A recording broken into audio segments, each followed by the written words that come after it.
Welcome to Sweet Life Beat Life. We hope this video helps. You begin by confirming you have site owner or designer rights. Without them, you cannot add images to site elements.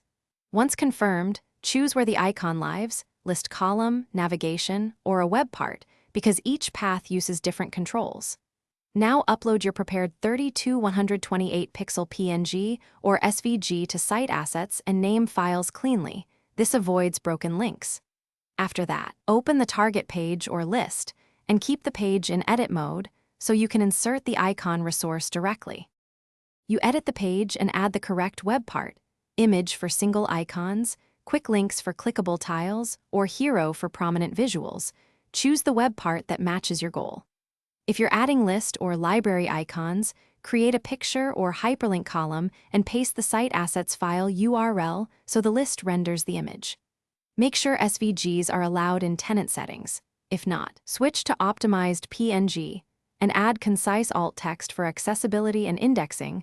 Once the icon, you finish by publishing the page and checking the icon in both desktop and mobile previews so layout and alignment are correct. If you don't see the updated image, force refresh or clear the browser cache.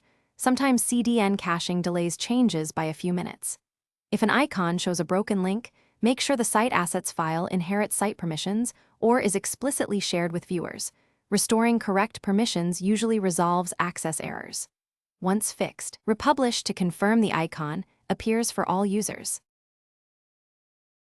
Thanks for watching. Consider subscribing if we helped you.